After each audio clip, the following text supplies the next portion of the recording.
예, 감사합니다. 5월 5일 화요일 아침 말씀 묵상을 시작하시겠습니다. 오늘은 시편 82편의 말씀을 묵상하고요.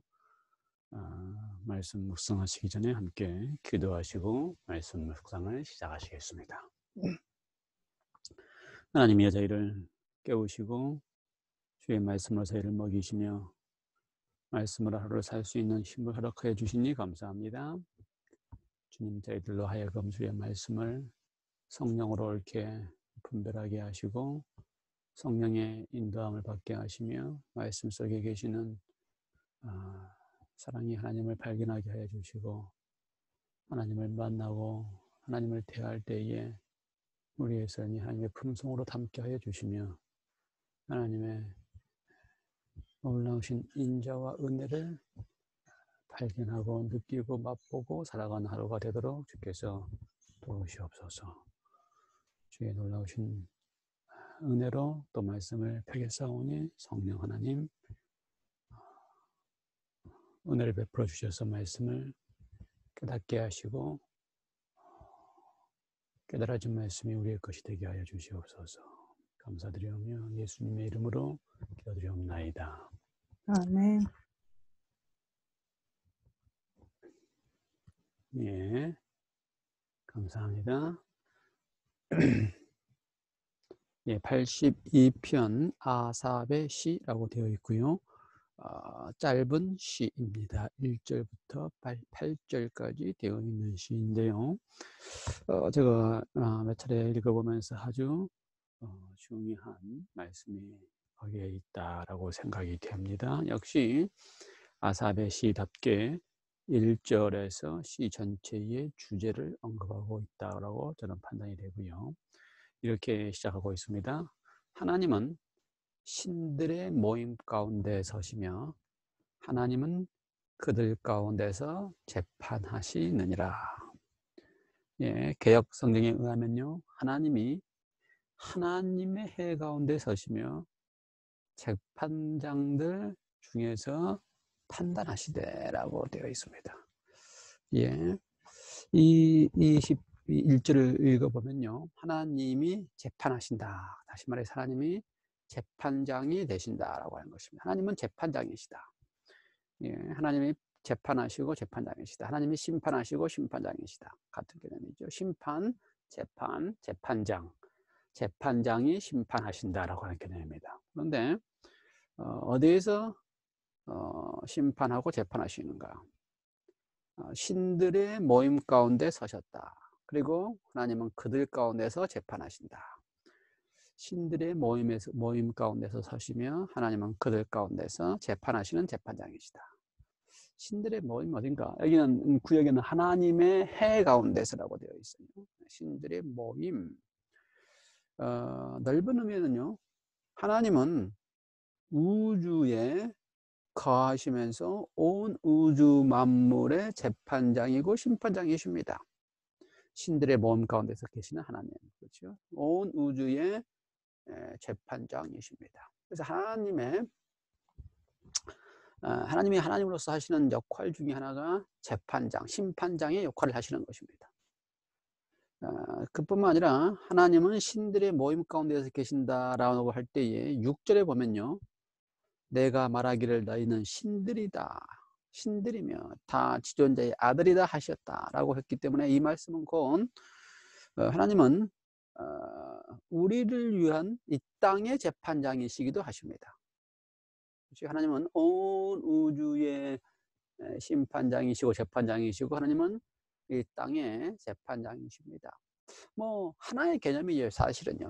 왜냐하면 온 우주의 피조물들의 재판장이시기 때문에 하나님은 온 우주의 재판장이시기도 하시고 이 땅도, 이 지구도 하나님의 피조물이기 때문에 이 땅의 재판장이시기도 하십니다. 하나님은 재판장이시다. 예. 이 개념을 잘 이해하는 것이 우리의 신앙에 큰 도움이 되고 큰 힘이 됩니다. 하나님이 재판장이시다. 예, 이건 구약과 신약과 하나님의 정부와 하나님의 통치의 커다란 원칙입니다. 다시 말해서 하나님이 재판장이라고 하는 사실 자체가 우리에게 의미하는 것이, 우리에게 가르치고 싶은 것이 크다는 것입니다. 한 가지 기억해야 될 것은요, 하나님의 정부는 하나님의 재판장이심으로 인하여 통치되고요, 하나님의 통치권은 하나님의 왕권에 의해서 통치됩니다. 하나님의 왕권에는, 온 우주의 왕권은 우리가 생각하는 것과 다르지요. 우리가 이 땅에서의 왕이 통치하는 것과 다릅니다. 그런데 그 하나님의 왕권에는 재판권, 심판권, 왕권이 다 포함되어 있는데요, 어떠한 권리든지 간에, 하나님의 권한이든지 간에, 우리가 이야기할 하나님의 절대권이든지 하나님의 통치권이든지 하나님의 하나님만이 가지고 있는 유일한 무소부재하시고, 이 모든 것들이 다 하나님이 가지고 있는 능력이, 절대권이, 통치권이, 재판권이 하나님의 품성에 맞게, 품성에 의하여 그것이 나타나진다는 것입니다. 하나님의 정부에서는요, 하나님의 품성에 맞게 통치되시고 하나님의 정부에 맞게 재판되셔요. 그렇죠? 그래서 하나님은 그걸 온 피조물들에게 보이시는 것이 하나님의 재판권이고 하나님의 통치권이십니다.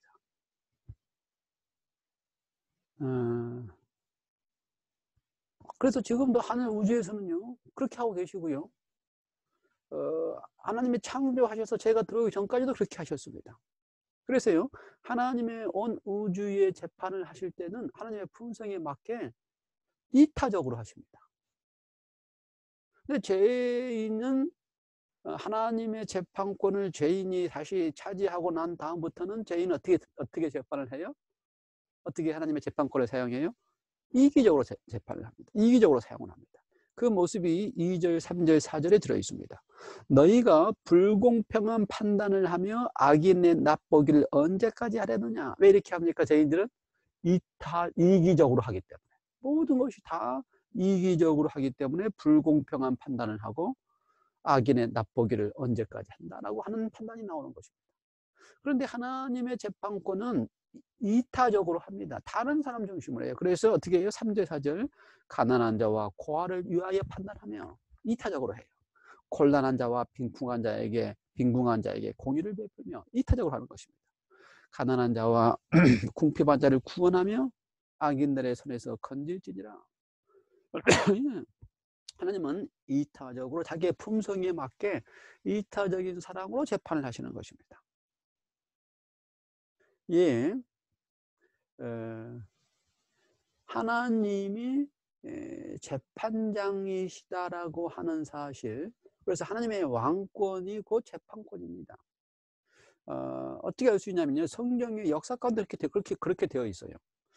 우리가 성경의 역사를 보면요, 사사기 시대까지는 하나님이 직접적으로 통치하신 신권 통치다라고 이야기합니다. 그다음에 사무엘상에 들어와서요, 백성들이 왕을 구하기 시작하지요. 우리에게 왕을 주십시오. 이웃 나라에 왕이 있는 것처럼 우리에게 왕을 달라고 할 때 하나님 그때부터서 하나님이 원치 않으셨습니다. 그래서 사무엘을 통하여 너희가 왕을 갖게 되면 얼마나 고통스러운지에 대한 이야기를 설명했습니다. 그럼에도 불구하고 백성들이 계속 원하니까 어떻게 해요? 허락을 하십니다. 선택의 자유를 주셔요. 그래서 왕권, 하나님의 신권 통치에서 왕이 통치하는 왕권 통치로 바뀝니다. 근데 신권 통치하실 때에 하나님이 직접 통치하실 때에 하나님이 재판장이라고 하는 사실을 어떻게 알 수 있냐면요, 하나님이 직접 재판장을 하실 때에 하나님의 역할을 하는 사람들이 저지입니다. 그래서 그 사사기를 뭐라 그래요? 저지, 재판장이라고 그래요. 그러므로 하나님이 재판장이시고 하나님이 왕이 통치자이시다고 하는 것이 온 우주의 원칙이고 하나님이 통치하는 원칙입니다. 재판장 하시는 것이. 재판장. 그리고 하나님의 재판의 원칙을 어떻게 하는 거라고요? 이타적인 재판의 원칙입니다. 하나님 품성에 맞게 재판을 하셔요. 그래서 하나님께서요, 신권 통치하실 때에 하나님의 정부에 하나님의 통치의 원칙을 보여준 것을 우리는 법이라 그러지요. 율법이라 그러고요. 율법을 참 좋아합니다. 우리 특별히 재림교회 율법을 좋아하지요. 율법이라 그래요. 토라라고 하고요, 모세 오경이라고 합니다.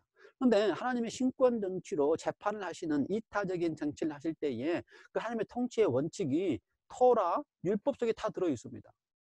그래서 우리는 율법을 10계명만 율법이라 그러는데요, 실제로는요, 모세 오경 속에 들어있는 하나님의 가르침이 다 율법입니다. 하나님의 통치의 원칙이 다 율법입니다. 하나님의 재판의 원칙이 다 율법입니다. 그 율법을 통해서 하나님이 재판하시지요.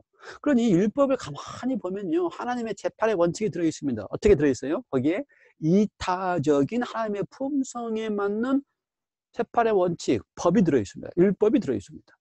토라에 그 들어있어요. 토라는 그래서 하나님의 이타적인 사랑을 보여주는 것이 율법이고 토라입니다.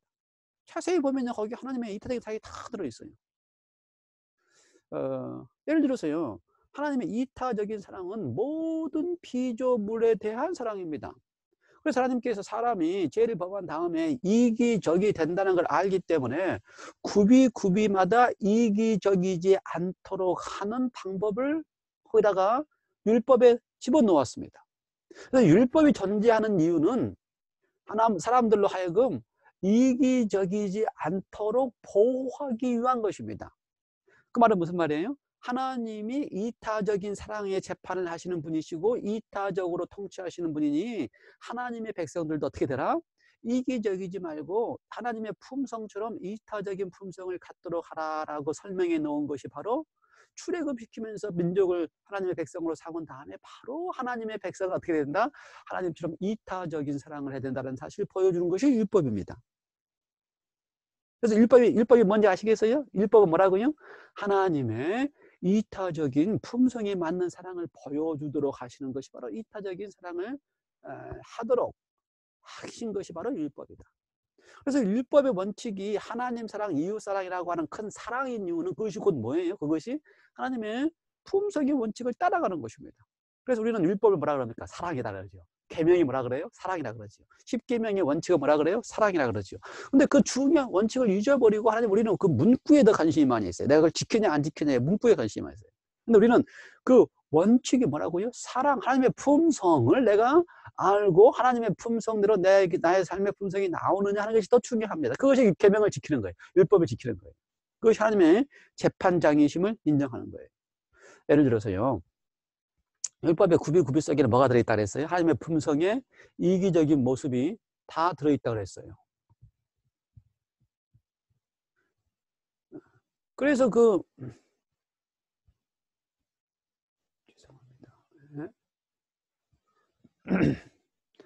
거기 그래서요, 율법을 가만히 보면요, 예를 들어서 우리가 10계명 가운데 가장 좋아하는 안식일 계명을 보면요, 안식일 계명 속에서도 하나님의 이타적인 사랑의 모습이 들어 있습니다. 하나님은 온 피조물들을 재판하실 때에 어떻게 재판하신다고요? 이타적으로 재판하시는데 그 속에 뭐가 들어있어요? 안식일 속에도 하나님의 이타적인 사랑의 모습이 들어있어요. 그래서 온 피조물들을 사랑하게끔 하시고 싶은 하나님의 마음이 들어있습니다. 그래서 안식일 기별 속에는 심지어 누구도 쉬라 그래요? 내 집에 우리가 키우는 가축들도 쉬라고 그래요. 그게 안식일 계명의 특징입니다. 그러므로 하나님이 이타적인 사랑으로 우리가 키우고 있는 가축들도 사랑하도록 하시는 것을 가르치는 것이 안식일 계명입니다. 그걸 가르치면, 그걸 느끼면 안식일 계명 속에서 뭘 발견할 수 있어요? 와, 하나님이 이타적인 사랑을 가르치시는 분이시구나. 하나님의 본질이 사랑이시구나. 라고 안식일 계명 속에서 뭘 발견할 수 있어요? 하나님의 사랑을 발견할 수 있어요. 네. 하나님이요, 그 다음에 천연계도 사랑합니다. 그런데 우리는요, 천연계를 이기적으로 사랑하기 때문에 지금 뭐가 생겨요? 기후변화가 생기고 문제가 생겨요. 그런데 하나님의 방법대로 돌아가서 천연계를 이타적으로 사랑하면요, 그런 일이 안 생깁니다. 그래서 그걸 하도록 하기 위하여 천연계 사랑 법칙을 율법에 써놓으셨어요. 예를 들어서 하나님께서 농사 지을 때에 7년에 이렇게 땅을 휴경하도록 하는 것이 바로 천연계를 사랑하게 하는 방법입니다. 그렇게 하면 어떻게 된다고요? 천연계가 사랑하는 법을 더 깨닫고 배우게 돼요.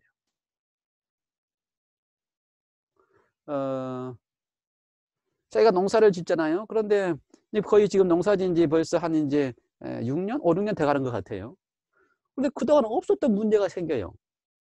그동안 우리가 뭐 농사 지으면서 한 번도 뭐 약도 안 치고 농사 지어도 아무 문제가 없었는데 요즘은요, 아주 문제가 많이 생기기 시작해요. 찐득이가 막 생기기 시작해요. 그래서 농사를 짓기가 아주 이제 힘들어져요. 약을 안 치면 농사 짓기가 힘들어져요. 그래서 제가 가만히 생각해 보니까 하나님이 천연계 사랑의 원칙이 뭐냐. 좀 쉬게 해야 되는가 보다, 땅도. 땅도 쉬게 하고, 농산물도 쉬게 해야 되는가 보다. 이것이 회복하는 길이다. 지금 제가 생각하고 있습니다. 그래서요, 그게 하나님의 재판의 원칙입니다. 하나님이 율법에서 하나님이 보여주는 재판의 원칙이에요. 율법은 뭐예요? 법이라고 생각한다면 그거는 법은 재판의 원칙이잖아요. 근데 그 재판의 원칙은 뭐라고요? 하나님의 이타적인 사랑을 느끼게 하는 거. 그래서요, 고아와 과부를 돌보아라, 가난한 자와 궁핍한 자를 돌보아라. 이게 하나님의 이타적인 사랑의 원칙입니다. 그래서 그렇게 하도록 법에 써 놓았어요. 그래서 어떻게 했어요? 고아와 과부를 위하여 내가 농사를 지은 다음에 그걸 다 걷어들이지 말고 고아와 과부들이 언제든지 와서 걷어들일 수 있는 것을 남겨두어라. 그것이 하나님의 법의 원칙입니다. 이타적인 사랑의 원칙이에요. 하나님의 율법의 원칙입니다. 그러므로 하나님의 법대로, 하나님의 율법의 원칙대로 살아가면 어떻게 된다고요? 그것이 온 인류가, 온 세상이 행복하도록 되어 있습니다. 그런데 5절에 보니까 그들은 알지도 못하고 깨닫지도 못하여 후감 중에 앙내하니 땅의 모든 터가 흔들리도다. 이 원칙으로 하나님이 신전 정치를 해서 이스라엘 민족들로 하여금 하나님의 신정 정치 속에서 하나님의 이타적인 사랑을 배워서, 그렇죠? 주위 민족들에게 하나님의 이타적인 사랑을 알려서 다시 회복하는 것이 하나님의 목적이었는데, 그걸 다 잊어버리고 우리는 어떻게 하겠습니다? 하나님이 통치하지 마시고, 하나님의 율법으로 통치하지 마시고, 이타적인 사랑으로 통치하지 마시고, 우리의 왕이 통치하게 하면 어떻게 하게 하라고요? 왕권 통치를 하게 하고 다시 이기적인 재판관들이 통치하게 함으로써 하나님의 신령 정치의 통치법, 이타적인 통치의 통치법이 이웃들에게 전해질 방법이 없어지고 다 사라져 버렸습니다. 그렇죠? 그래서 하나님의 목적은 6절에 보니까, 그래서 그렇게 돼버리니까 5절에 그 하나님의 통치의 원칙을 다 잊어버리고 알지도 못하고 깨닫지도 못하니까 후감 중에 왕래하고 땅의 모든 터가 흔들려서 이스라엘 민족도 이방 민족과 똑같이 되고 하나님의 통치의 목적인 재판장의 목적과 심판의 목적인 이타적인 사랑을 하는 재판에 다 사라져버린 거예요. 6절, 내가 말하기를 너희는 신들이다. 신들이며 다 지존자의 아들이라 하였으나, 이게 하나님의 통치의 목적이었습니다. 그렇지? 우리가 하나님의 신들처럼 대하는 것, 하나님의 품성으로 닮아져 가는 것, 하나님의 아들이 돼서 하나님의 품성처럼 이타적인 사랑으로 신권 통치 아래서 이웃들에게 이타적인 사랑을 베풀게 하는 게 하나님의 통치의 목적이었습니다. 그러나 7절, 너희는 사람처럼 죽고 고간의 하나같이 되어버려졌다. 8절, 그래서 그것이 하나님의 통치의 목적이 아니지 않습니까? 다시 하나님의 통치의 목적으로 돌아가야 돼요. 그래서 하나님이여 일어나사 세상을 심판하소서, 하나님의 통치의 목적처럼 이타적인 사랑으로 세상이 통치되는 것을 다시 보여주십시오. 모든 나라가 주의 소유이기 때문입니다. 이 일을 다시 이루어야만 하는 것입니다. 그래서 하나님께서 실패한 이스라엘 민족 대신에 다시 하나님께서 이스라엘의 통치자가 되시기 위해 이 땅에 오셨습니다. 그래서 우리는 마태복음 공부하면서요, 예수님이 이 땅에 오실 때에 이스라엘, 그렇죠, 하나님의 아들로 이 땅에 오실 때에 하나님의 민족 이스라엘을 택하신 방법 그대로 예수님께서 이스라엘을 대표하는 아들로 오셨습니다. 그래서 실패한 이스라엘 민족 대신에 승리하신 이스라엘로 오셨습니다. 그래서 예수님께서 이타적인 생애의 삶을 보이시고 이타적인 재판장이 되시고 예수님께 심판하는 권세를 주셨습니다. 그래서 예수님이 심판하는 권세를 받으셨어요. 심판장이십니다. 재판장이십니다. 그렇죠? 그래서 예수님이 심판하는 권세를 받으실 때 예수님 어떻게 심판하셔요? 품성대로 이타적인 사랑으로 품성하십니다. 그렇기 때문에 예수님은 재판장이실 뿐만 아니라 예수님은 죄인들의 대언자, 중보자, 변호사이십니다. 그것이 이타적으로 재판하시기 때문에, 그래서 죄인들을 용서하시고 사랑하시는 변호를 하시고, 그렇죠? 우리에게 요한일서 2장 1절에 보면은 우리가 죄를 짓지 않아야 되는데 혹 죄를 지으면 우리에게 대언자가 있으니 우리를 위하여 중보하신다고 말씀하십니다. 그래서 그렇게 하셔서 세상을 심판하심으로 모든 나라가 주의 소유가 되게 하십니다. 세상 나라와 우리 주와 그 그리스도의 나라가 되는 것이다. 우리 모든 세상 나라가 주와 그리스도의 나라가 되게 하시는 것입니다. 그래서 세상을 다시 한번 어떻게 하시는 거예요? 이타적으로 재판하시고 통치하시는 모습을 세상 나라에 보이시는 것입니다. 그래서 우리를 구원하신 것입니다.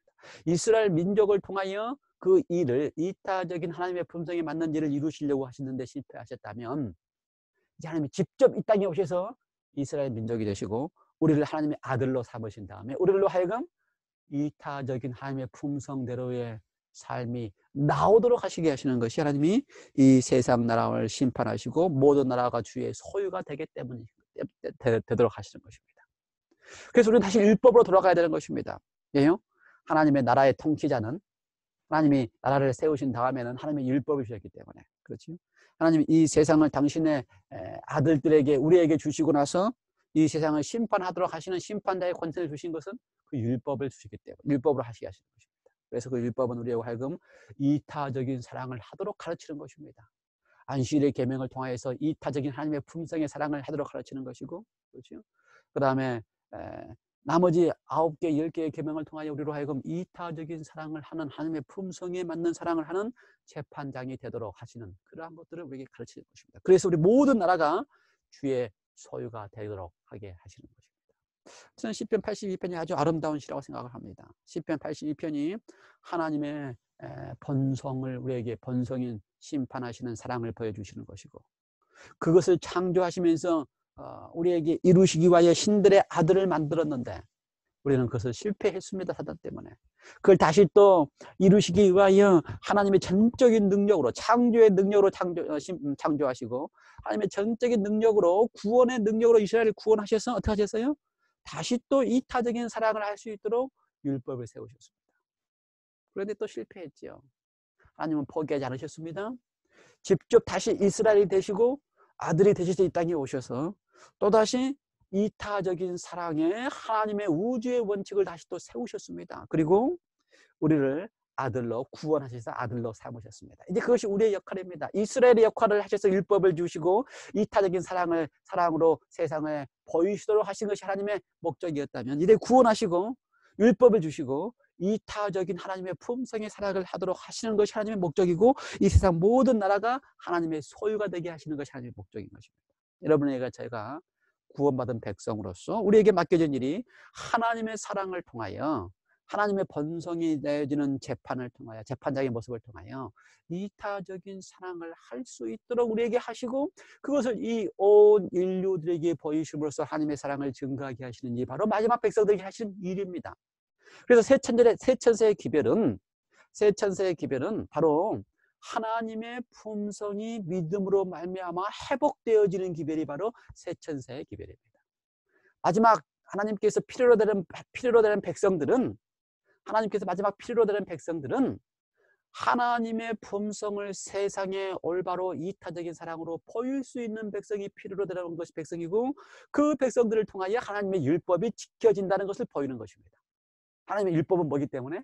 하나님의 이타적인 사랑을 세우는 것이 하나님의 율법이기 때문에. 그러므로 마지막 하나님의 백성들은 하나님의 율법을 이타적인 율법을 세우는 것입니다. 저는 그래서요 마지막 하나님의 짐승의 표냐 또는 뭐요?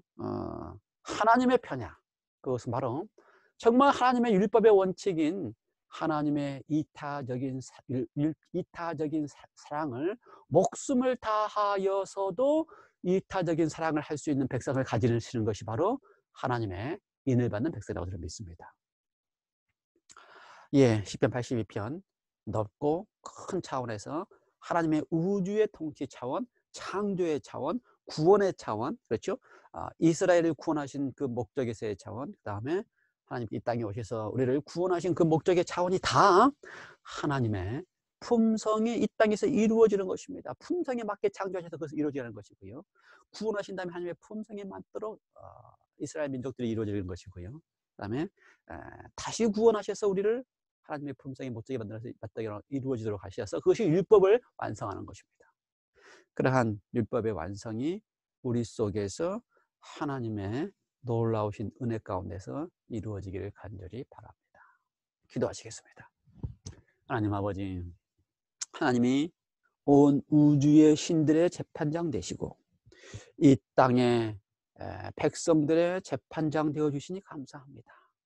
하나님이 재판하실 때에 하나님의 품성에 맞게 이타적으로 재판하시고 통치하고 계시니 감사합니다. 실패한 이 땅의 아들들은, 하나님의 아들들은 이기적이 되어서 불공평한 판단을 하고 악인들이 납보기에 하기를 언제까지 하는 실정에 놓여 있습니다. 그러한 백성들을 하나님께서는 끝까지 포기하지 아니하시고 하나님의 품성에 맞는 심판을 하도록 하기 위하여 그들을 출애굽시키시고 당신의 능력으로, 그들을 죄에서 당신의 능력으로 구원하여 주셔서 다시 율법을 보여주시고 그 율법의 원칙인 이타적인 사랑의 모습을 우리에게 보여주시면서 친히 이타적인 사랑을 해주신 예수님 때문에 우리로 하여금 그 품성의 아름다움에 감동하여 우리도 또 율법의 완성인 이타적인 사랑을, 하나님의 품성을 담는 사랑을 하게 해주시니 감사합니다. 그리고 그 기별을 전하는 마지막 백성을 두시고 새 천사의 기별을 통하여 하나님의 품성을 드높이고 하나님이 이런 무지랑한 사실을 우리의 삶을 통하여 보이게 하시며 죽기까지 하나님의 품성의 아름다움 때문에 사랑할 수 있게 하시니 감사합니다.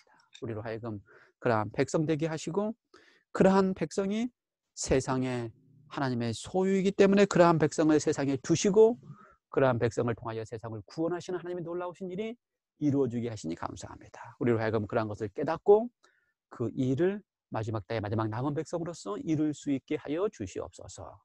감사드리오며 오늘 하루 동안도 하나님께서 우리에게 주신 능력을 통하여 사랑하는 법을 배우고 하나님의 품성을 배우는 삶이 되게 하여 주시옵소서. 감사드리오며 예수님의 이름으로 기도드리옵나이다. 아멘. 아멘.